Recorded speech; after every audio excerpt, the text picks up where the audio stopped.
CM Sukhu ने आपदा प्रभावित परिवारों को जारी किए 14 करोड़, पूरा घर क्षतिग्रस्त होने पर 3 से 3 लाख। मुख्यमंत्री सुखविंदर सिंह सुक्खू ने इस वर्ष बरसात के दौरान भारी बारिश, भूस्खलन तथा बाढ़ से आई आपदा से प्रभावित परिवारों के लिए पुनर्वास कार्यक्रम के तहत आज हमीरपुर जिला में आपदा प्रभावित परिवारों को 14 करोड़ रुपए से अधिक की राहत राशि प्रदान की, जिनमें 122 परिवारों को मकान पूरी तरह से क्षतिग्रस्त होने पर पहली किस्त के रूप में 3 से 3 लाख रुपए जारी किए। ऐसे परिवारों को कुल पहली किस्त के रूप में 3.66 करोड़ रुपए जारी किए गए। मुख्यमंत्री ने जिला के 2 बेघर परिवारों को भूमि के दस्तावेज सौंपे तथा आंशिक रूप से क्षतिग्रस्त हुए 555 मकानों की मरम्मत के लिए 1 से 1 लाख रुपए की आर्थिक सहायता प्रदान की। उन्हें कुल 5.55 करोड़ की राशि जारी की गई। इसके अलावा उन्होंने प्रभावित 8 दुकानों और ढाबों मालिकों को भी 1-1 लाख रुपए की मुआवजा राशि प्रदान की। उन्होंने क्षतिग्रस्त 622 गौशालाओं की मरम्मत के लिए 3.11 करोड़ रुपए, आपदा में अपना सामान गंवा चुके 71 परिवारों को 50 से 50,000 रुपए की आर्थिक सहायता प्रदान की। इसके अलावा आपदा के कारण जिला हमीरपुर में क्षतिग्रस्त हुई 1103 कनाल भूमि की एवज में 10,000 रुपए प्रति बीघा की दर से कुल 55 लाख रुपए तथा 1,760 कनाल भूमि पर किसानों की फसल को हुए नुकसान पर 4,000 रुपए प्रति बीघा की दर से 35.20 लाख रुपए की मुआवजा राशि प्रदान की।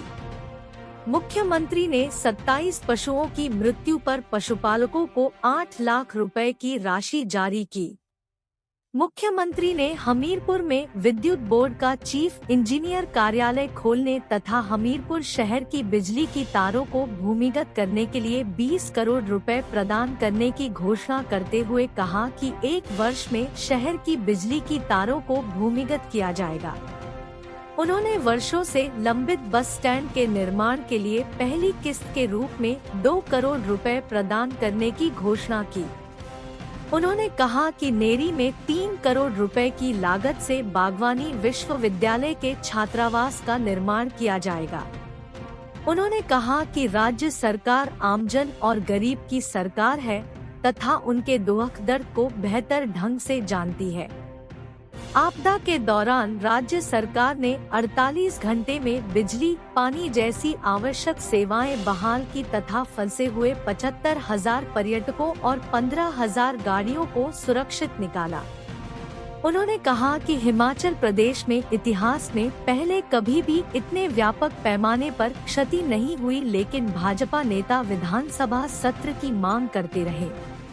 जब सत्र बुलाया तो 3 दिन की चर्चा के बाद भी आपदा प्रभावितों के समर्थन में लाए गए प्रस्ताव का साथ नहीं दिया।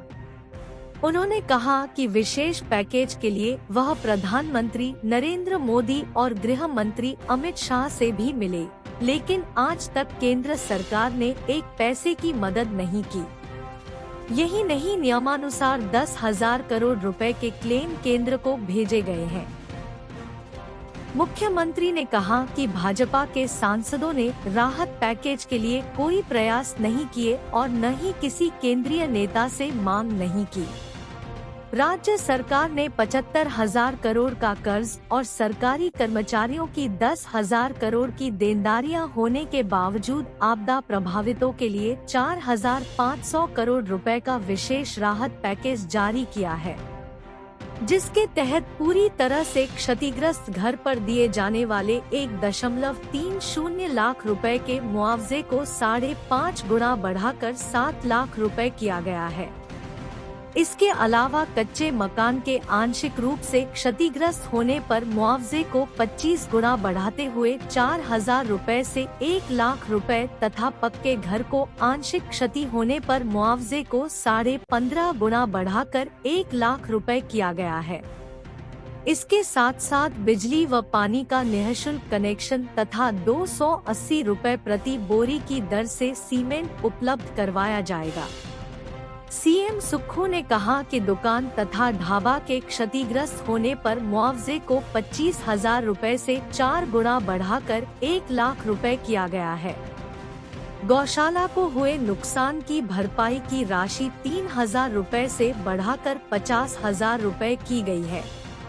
प्रदेश सरकार किराएदारों के सामान के नुकसान पर 2,500 रुपए की मुआवजा राशि में 20 गुना बढ़ोतरी कर 50,000 रुपए की सहायता राशि प्रदान करेगी। मुख्यमंत्री ने कहा कि पुरानी पेंशन लागू करने पर केंद्र सरकार ने हिमाचल प्रदेश पर कई प्रतिबंध लगा दिए। उन्होंने कहा कि हिमाचल प्रदेश के पास 6,600 करोड़ रुपए लोन की लिमिट है और राज्य सरकार ने अब तक 4,100 करोड़ रुपए का लोन लिया है।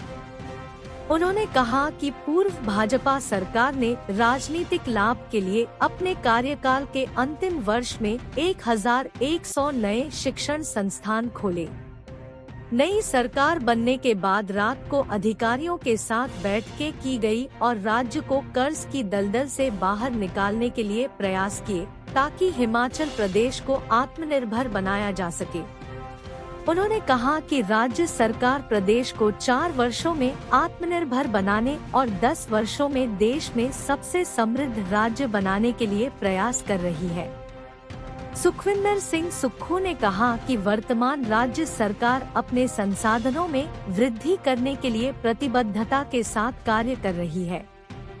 इस वर्ष हिमाचल प्रदेश सरकार के राजस्व में 1,100 करोड़ रुपए की वृद्धि का अनुमान है। शराब के ठेकों की नीलामी से राज्य सरकार को 500 करोड़ रुपए का अतिरिक्त राजस्व मिलेगा। उन्होंने कहा कि हमीरपुर में जल्द ही राज्य चयन आयोग शुरू किया जाएगा। उन्होंने कहा कि राज्य सरकार 6,000 अध्यापकों, 2,000 से अधिक वन मित्रों के पद भरने जा रही है। इसके साथ साथ पुलिस भर्ती में महिलाओं को 30% आरक्षण प्रदान किया जाएगा। उन्होंने कहा कि राज्य सरकार ने प्रदेश भर में 30 व 31 अक्टूबर 2023 को इंतकाल अदालतों का आयोजन किया, जिसके परिणाम बेहतर रहे तथा इंतकाल के लंबित 41,907 मामलों में से 31,105 का निपटारा कर दिया गया। उन्होंने कहा कि आगामी 1 व 2 दिसंबर को पुनः प्रदेश भर में इस प्रकार की विशेष अदालत का आयोजन किया जाएगा, जिसे राजस्व लोक अदालत का नाम दिया गया है। इस विशेष अदालत में इंतकाल के साथ साथ तकसीम के लंबित मामलों का प्राथमिकता के आधार पर निपटारा किया जाएगा। उन्होंने कहा कि राज्य सरकार राजस्व से संबंधित लंबित मामलों को 20 जनवरी तक निपटाने का प्रयास कर रही है। सुखविंदर सिंह सुक्खू ने कहा, मेडिकल कॉलेज कांग्रेस पार्टी की देन है, जिसे मैं लेकर आया हूं, जिसमें कैंसर का बेस्ट सेंटर स्थापित करने जा रहे हैं। धीरे धीरे राज्य की आर्थिक नींव को मजबूत करते हुए आगे बढ़ रहे हैं। राज्य सरकार ने अपने अधिकार वापस लेने के लिए लड़ाई शुरू की है। धौलासिद्ध, लूहरी और सुन्नी बिजली परियोजनाओं में भी हिमाचल के लोगों को अधिकार लेकर रहेंगे। उन्होंने पिछली भाजपा सरकार के कार्यकाल में हिमाचल प्रदेश कर्मचारी चयन आयोग में पेपर बेचे गए, जिसे देखते हुए राज्य सरकार ने इसे भंग कर दिया। उन्होंने कहा कि पिछली सरकार के कार्यकाल में पुलिस भर्ती घोटाला, 100 करोड़ रुपए का खनन घोटाला तथा 2,500 करोड़ का क्रिप्टो करेंसी घोटाला हुआ।